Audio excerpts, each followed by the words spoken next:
How's everyone today? And in this Inside Real Estate video, we're going to talk about a very seldom, a very rare problem, but one that has sort of outsized penalties associated with it. We're going to talk about underground storage tanks. And if you're in real estate, even for, a little while, at some point in time, people will talk about underground storage tanks and they will talk about how risky they are, how dangerous they are, how undesirable they are.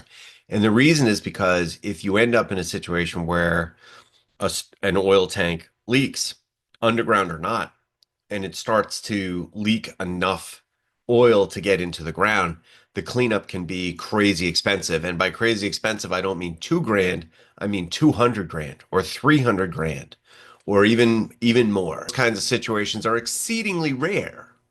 Okay, but there are simple things that anyone buying a house that at any point in time was heated by heating oil can do to prevent this worst case scenario. And of course, doing that is very cost effective. So you should definitely do that. Okay, with that preamble over, let's jump right in here and get started in discussing underground storage tanks. To start off, a good explanation of what underground storage tanks are. So in the Northeast and other parts of the country, but primarily the Northeast. One of the best ways to heat your house as we started to migrate away from coal was heating oil. Not every house was within a short distance of a natural gas line, so heating oil became the de facto standard for a lot of those things. So heating oil is actually diesel fuel. We call it oil, but it isn't oil. It's actually diesel. Um, and I don't think there are a ton of differences between diesel you put in trucks and diesel you put in heating oil. The main difference is that it costs a different price. It isn't taxed the same way that diesel for an automobile or a truck would be taxed. But that's what it is. So obviously, you know, any type of gasoline or diesel fuel, if it gets into the ground, that's a hazardous waste situation. So this is the kind of thing that needs to be handled very carefully. So traditionally, what folks have done is they've taken diesel and they put it in these giant steel tanks. I mean, it's basically the same kind of barrel that they put oil in. It's just got a slightly different shape to it, and they do come in different sizes, but most of the time what we see is a 275-gallon tank, and they're designed to last for 25 to 40 years. But in the old days, one of the things they used to do is they used to, instead of putting them inside the basement, they put them in the ground outside of the foundation. And that was a problem because once you cover it up, once you bury it, then you can no longer see the condition of it, and they don't last forever. So even though they're in this, I mean, at the end of the day, steel starts to corrode and uh, it will eventually fail and lose its integrity from leakage.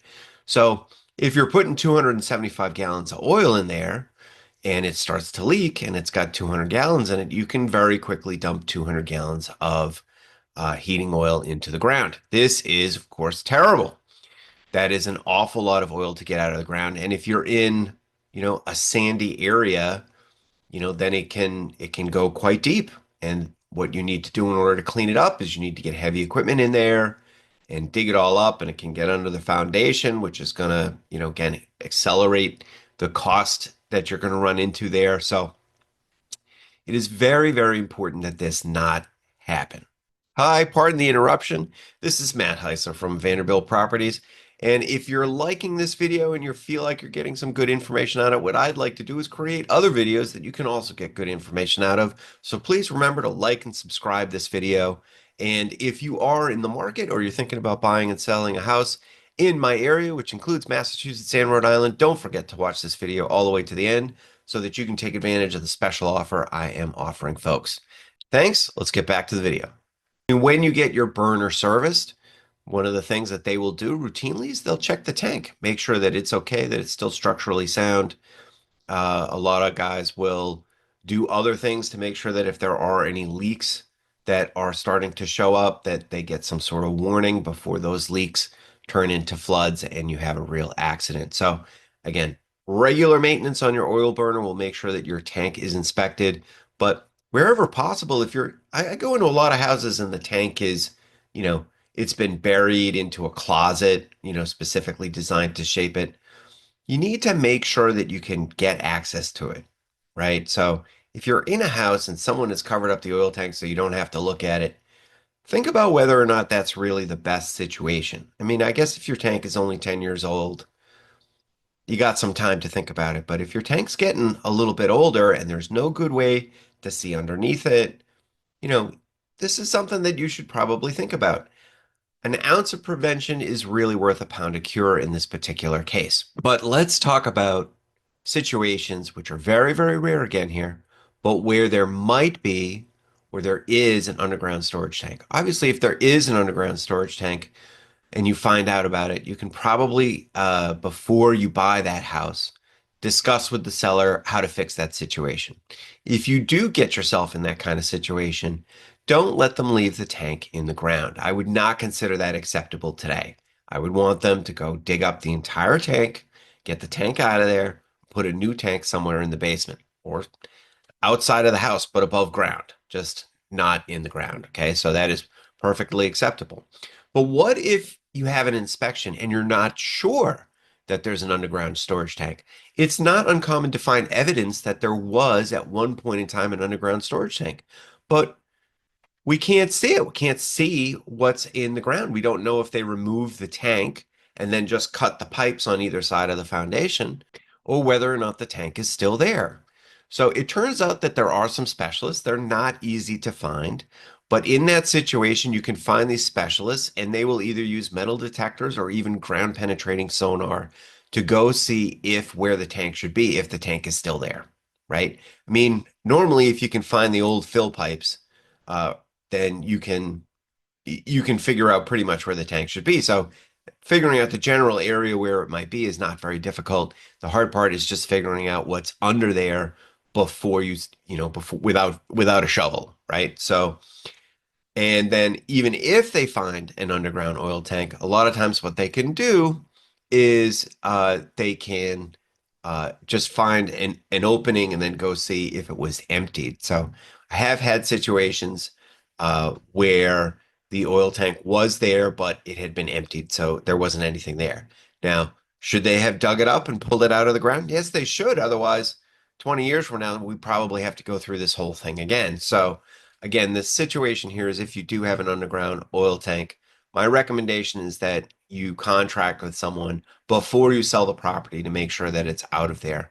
I mean, myself, that's really like the safest way to figure it out. So if you're buying the house, even if the tank is empty, again, I would negotiate with the seller to make sure that the tank did get removed, so that you can examine the area and make sure that nothing there leaked out. I mean, the tank could be empty because whatever oil was in there leaked into the ground, right?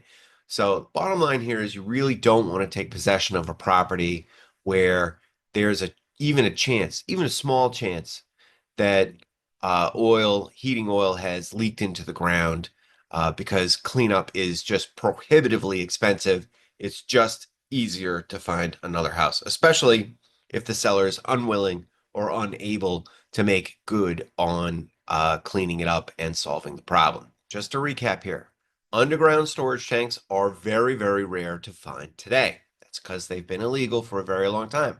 However, sometimes when we go into houses, we see evidence that there might have been one there before.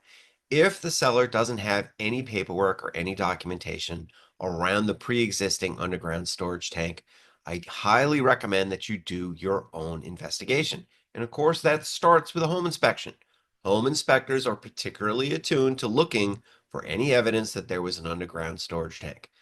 Not having evidence that there was one doesn't mean that there wasn't, right? Like you can't find everything, but most of the time when they remove underground storage tanks, they leave behind telltale signs that they were there.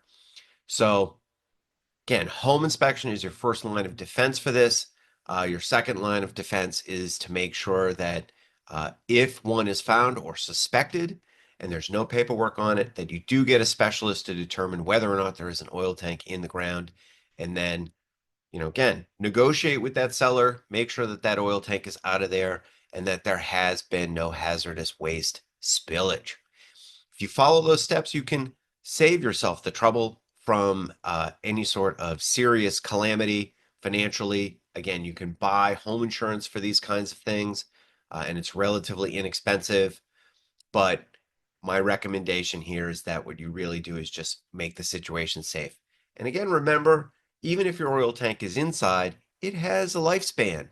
Don't push it. And if you know that you're getting close to the end, make sure that you're having someone who's in the heating oil trade look regularly at that tank, and you have certain safeguards put in place in case it begins to leak. Following these tips means you won't have to deal with the worst case scenario. And I'll just tell you that the worst case scenario is very, very bad. Again, there was a recent article in the Globe about a homeowner that had a leak. There weren't a lot of details about how the leak happened or why the leak happened, but it managed to get into the water table, and this created a crisis. And they're $90,000 into expenses, and they are worried that it will cost them over $400,000. So when I tell you that the risks are real and disproportionate to prevention, this is really what I mean. I don't really know if it'll cost them 400. They were doing some sort of forecasted cost, and again, the details in this particular article were very light, but there are other stories of where underground storage tanks have leaked and they have cost the homeowners a great deal of money. Don't let that be you. So this is what we want to know about underground storage tanks, and I hope you enjoyed this video.